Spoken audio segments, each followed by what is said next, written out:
तो स्वागत है आप सबों का हमारे एजुकेशन की इस नई दुनिया राजन अब बिलीव में। आज 28 दिसंबर 2020 है और आज के इस वीडियो में मैं आप लोगों के साथ सुर्खियों में रहे वो सारे इंपॉर्टेंट न्यूज़ को डिस्कस करूंगा जो हमारे एग्ज़ाम के पॉइंट ऑफ व्यू के लिए इम्पॉर्टेंट है, और इनसे मिलने वाली सभी सामान्य और महत्वपूर्ण जानकारियाँ भी मैं आप लोगों के साथ शेयर करूँगा। तो चलिए शुरू करते हैं आज के इस वीडियो को कल के पूछे गए प्रश्न के उत्तर के साथ। कल का हमारा पूछा गया प्रश्न था, अभी हाल ही में किस कॉलेज को यूनेस्को पुरस्कार अवार्ड ऑफ मेरिट से सम्मानित किया गया है। तो अभी हाल ही में अमर सिंह कॉलेज को यूनेस्को के पुरस्कार अवार्ड ऑफ मेरिट से सम्मानित किया गया। तो इस पूछे गए प्रश्न का उत्तर ऑप्शन सी यानी कि अमर सिंह कॉलेज सही है। अब आज का हमारा पहला प्रश्न, अभी हाल ही में निमोनिया के खिलाफ किस देश के द्वारा पहला स्वदेशी टीका को विकसित किया गया है। तो अभी हाल ही में निमोनिया के खिलाफ हमारे देश भारत के द्वारा पहला स्वदेशी टीका को विकसित किया गया है, और इस टीका को हमारे देश के सीरम इंस्टीट्यूट ऑफ इंडिया के द्वारा विकसित किया गया है। सीरम इंस्टीट्यूट ऑफ इंडिया के द्वारा पहले, दूसरे और तीसरे क्लिनिकल ट्रायल डाटा के रिव्यू करने के बाद इस वैक्सीन को मार्केट अप्रूवल दे दिया गया, यानी कि अब इसे कुछ दिनों के बाद मार्केट में ला दिया जाएगा। अच्छा, अभी ये हमारे देश का पहला स्वदेशी टीका है, तो अब तक किससे काम चलाया जा रहा था। तो मैं आपको बता दूं कि वर्तमान समय में दो विदेशी कंपनियां, एक फाइजर और दूसरा ग्लैक्सोस्मिथ लाइन द्वारा तैयार की गई वैक्सीन का प्रयोग किया जाता था, जो कि स्वदेशी वैक्सीन के मुकाबले काफ़ी महंगा है। मैं आपको यह भी बता दूं कि इस स्वदेशी वैक्सीन को स्ट्रेप्टोकोरस निमोनिया के कारण बच्चों में होने वाले निमोनिया और इन्वेंसिव डिजीज के खिलाफ एक्टिव इम्यूनाइजेशन के तौर पर प्रयोग किया जाएगा। तो क्वेश्चन नंबर 1 का ऑप्शन सी सही है। अच्छा, जब इस स्वदेशी टीका को सीरम इंस्टीट्यूट ऑफ इंडिया के द्वारा विकसित किया गया, तो मैं आपको इसके बारे में बताता हूँ। इसकी स्थापना 1966 में हुआ था। इसका हेडक्वार्टर पुणे में है और इसके फाउंडर यानी कि संस्थापक साइरस एस पोनेवाल हैं। तो इस प्रश्न से हमें इतनी जानकारी मिलती है। नेक्स्ट क्वेश्चन, अभी हाल ही में किस राज्य के द्वारा ईज ऑफ डूइंग बिजनेस के सुधारों को अपनाया गया है। तो अभी हाल ही में हमारे देश भारत के राजस्थान राज्य के द्वारा ईज ऑफ डूइंग बिजनेस के सुधारों को अपनाया गया है, और Rajasthan ease of doing business को सुधार को अपनाने वाला हमारे देश भारत का छठा राज्य बन गया। जब राजस्थान छठा राज्य बना है, तो इससे पहले 5 कौन ऐसे राज्य थे जिन्होंने इसे अपनाया। तो उन राज्यों के नाम आंध्र प्रदेश, कर्नाटक, मध्य प्रदेश, तमिलनाडु और तेलंगाना है, जिसके द्वारा ईज ऑफ डूइंग बिजनेस के सुधारों को अपनाया गया था। और इस उपलब्धि के साथ ही राजस्थान राज्य में अपने वित्तीय जरूरतों को पूरा करने में अधिक सक्षम हो जाएगा। तो क्वेश्चन नंबर 2 का ऑप्शन बी सही है। अब बात राजस्थान की है, तो मैं आपको राजस्थान के बारे में बताता हूँ। ये रहा भारत के मैप में राजस्थान। राजस्थान क्षेत्रफल के मामले में हमारे देश भारत का सबसे बड़ा राज्य है। इसकी राजधानी जयपुर है और इसके मुख्यमंत्री अशोक गहलोत हैं। इसके वर्तमान गवर्नर कलराज मिश्रा हैं। राजस्थान के विधानसभा में 200 सीटें हैं, राजस्थान की लोकसभा में 25 सीटें हैं और राजस्थान के राज्यसभा में 10 सीटें हैं। राजस्थान का राजकीय पशु चिनकारा है, जिसे ड्रोम डेयरी भी कहा जाता है। राजस्थान का राजकीय पक्षी इंडियन बस्टार्ड है और राजस्थान का राजकीय पुष्प रोहिड़ा और वृक्ष खेजरी का वृक्ष है। अच्छा, राजस्थान में 2 नेशनल पार्क हैं और उन नेशनल पार्क का नाम रणथंभौर नेशनल पार्क और दूसरा केवलादेव नेशनल पार्क है। तो इन दोनों नेशनल पार्क्स को आप लोगों को याद रखना है। नेक्स्ट क्वेश्चन, अभी हाल ही में किसके द्वारा आयुष्मान भारत पीएम जय सेहत योजना की शुरुआत की गई है। तो अभी हाल ही में हमारे देश प्रधानमंत्री नरेंद्र मोदी के द्वारा आयुष्मान भारत पीएम जय सेहत योजना को शुरू किया गया, और अभी इस योजना की शुरुआत हमारे देश के प्रधानमंत्री के द्वारा जम्मू कश्मीर में की गई, जिसका उद्देश्य जम्मू कश्मीर के सभी नागरिकों को स्वास्थ्य सुविधा उपलब्ध कराना है। इसका आयोजन, इस योजना के अंतर्गत प्रत्येक परिवारों को 5 लाख तक की बीमा दी जाएगी। तो क्वेश्चन नंबर 3 का ऑप्शन ए सही है।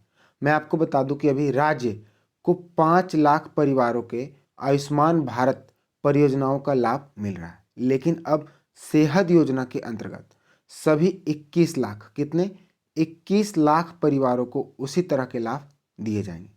तो क्वेश्चन नंबर 3 का ऑप्शन ए सही है। नेक्स्ट क्वेश्चन, अभी हाल ही में think tank centre for excellence and business के रिपोर्ट के अनुसार किस वर्ष तक भारत विश्व का 5वां सबसे बड़ा अर्थव्यवस्था होगा?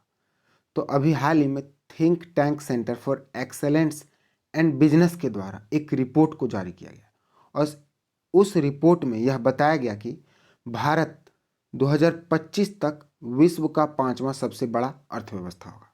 अगर हम लोग बात इस think tank centre for excellence and business की करें तो यह ब्रिटेन में स्थित एक संस्था है जिसके द्वारा यह रिपोर्ट जारी की गई और इसके द्वारा जारी रिपोर्ट के अनुसार भारत इस वर्ष यानी कि 2020 में विश्व का 6ठा सबसे बड़ा अर्थव्यवस्था है। अच्छा, मैं आपको बता दूं कि हमारा देश भारत 2019 में यानी कि पिछले वर्ष ब्रिटेन को पीछे छोड़कर 5वीं सबसे बड़ा अर्थव्यवस्था बन गई थी, लेकिन इस वर्ष कोरोना के कारण भारत एक स्थान पीछे हटकर 6ठे पायदान पे पहुंच गया, जिसका मुख्य कारण रुपयों की कमजोरी को बताया गया।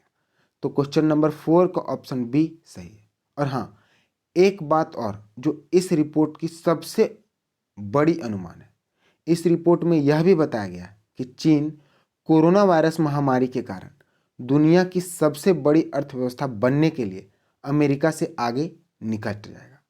तो ये हमारे लिए बहुत इंपॉर्टेंट बात है। नेक्स्ट क्वेश्चन, अभी हाल ही में किसके द्वारा क्लाउड स्टोरेज सेवा डिगी बॉक्स शुरू किया गया है? तो अभी हाल ही में नीति आयोग के द्वारा क्लाउड स्टोरेज सेवा डिगी बॉक्स को शुरू किया गया है। अगर हम लोग बात इस डिगी बॉक्स की करें तो यह स्वदेशी रूप से विकसित भारत का पहला डिजिटल एसेट मैनेजमेंट और स्टोरेज प्लेटफॉर्म है जिसका नाम डिगी बॉक्स दिया गया है। यह पहल प्रधानमंत्री नरेंद्र मोदी की आत्मनिर्भर भारत के दृष्टिकोण को बढ़ावा देगी, क्योंकि अब भारत के पास अपना क्लाउड स्टोरेज प्लेटफॉर्म हो गया है। तो क्वेश्चन नंबर 5 का ऑप्शन सी सही है। अब जब इसे नीति आयोग ने लागू किया है, शुरू किया है, तो मैं आपको नीति आयोग के बारे में बताता हूँ। ये रहा नीति आयोग का लोगो। इसका full form national institute for transforming India है। इसकी स्थापना 1 जनवरी 2015 को हुआ था। इसका हेडक्वार्टर वर्तमान के न्यू दिल्ली में है। इसके वर्तमान अध्यक्ष प्रधानमंत्री नरेंद्र मोदी है। इसके वाइस चेयरपर्सन राजीव कुमार और इसके वर्तमान CEO अमिताभ कांत है।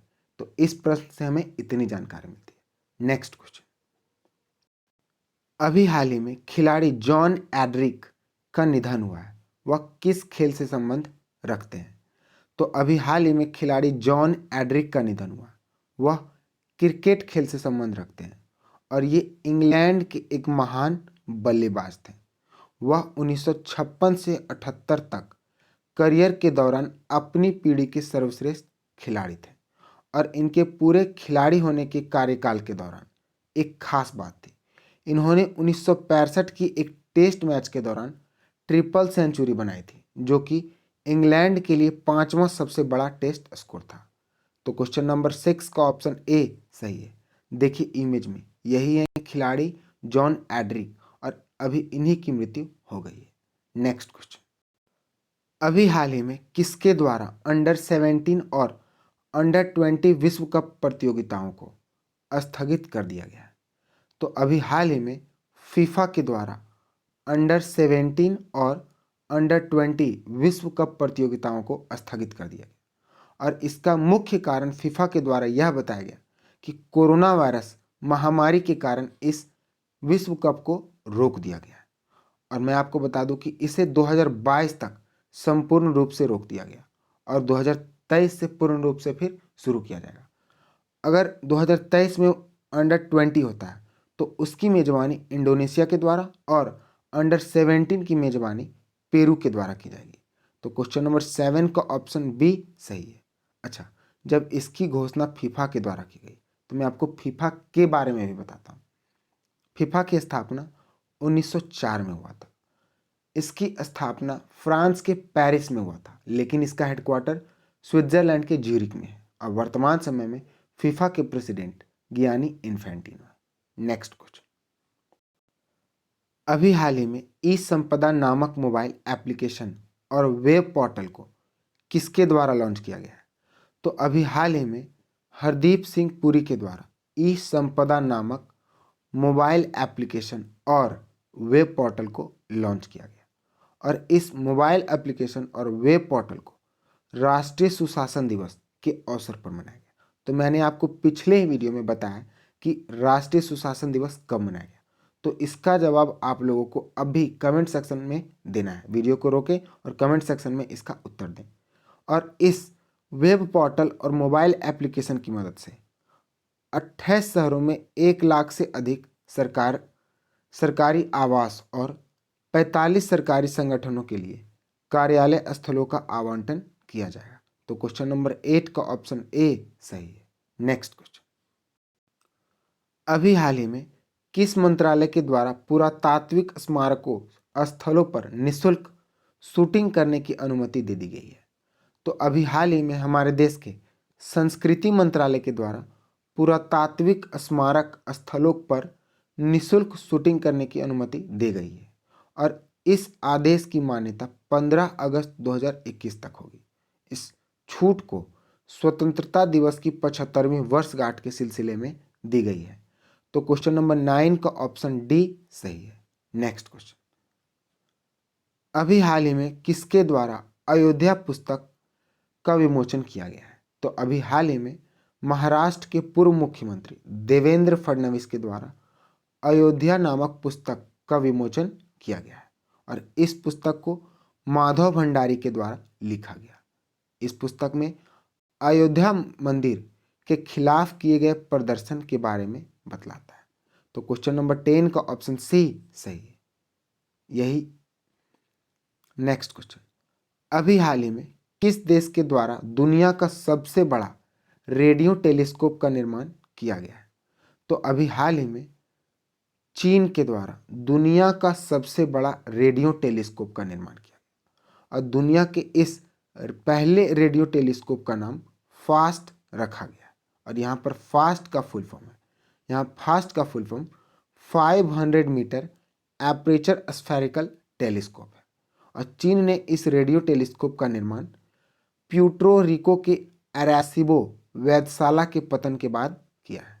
तो क्वेश्चन नंबर 11 का ऑप्शन सी सही है। अब बात चीन की है, जिसके द्वारा अभी दुनिया का सबसे बड़ा रेडियो टेलीस्कोप निर्मित किया गया। तो मैं आपको चीन के बारे में अवश्य बताऊंगा। चीन एशिया महाद्वीप का सबसे बड़ा देश में से एक है। इसकी राजधानी बीजिंग है, इसकी करेंसी रेनमिनबी है और इसके वर्तमान प्रेसिडेंट शी जिनपिंग है। नेक्स्ट क्वेश्चन और इस वीडियो का लास्ट क्वेश्चन, अभी हाल ही में आंध्र प्रदेश के मुख्य न्यायाधीश के रूप में किसे नियुक्त किया गया? तो मैं आपको बता दूं कि अभी हाल ही में आंध्र प्रदेश के मुख्य न्यायाधीश के रूप में अरुण कुमार गोस्वामी को नियुक्त किया गया है और अरुण कुमार गोस्वामी के द्वारा आंध्र प्रदेश के पूर्व न्यायाधीश महेश्वरी का स्थान ग्रहण किया जाएगा। तो क्वेश्चन नंबर 12 का ऑप्शन ए सही है। अब अगला क्वेश्चन आप लोग, अब बात आंध्र प्रदेश की, तो मैं आपको आंध्र प्रदेश के बारे में बताता हूँ। ये रहा मैप में आंध्र प्रदेश। आंध्र प्रदेश के मुख्यमंत्री वाईएस जगन मोहन रेड्डी, आंध्र प्रदेश के गवर्नर विश्वभूषण हरिचंदन, आंध्र प्रदेश के विधानसभा में 175 सीटें हैं, आंध्र प्रदेश के लोकसभा में 25 सीटें हैं और राज्यसभा में 11 सीटें हैं। आंध्र प्रदेश का राजकीय पशु ब्लैक बक है। आंध्र प्रदेश का राजकीय पक्षी रोज रिंग पैराकिट है।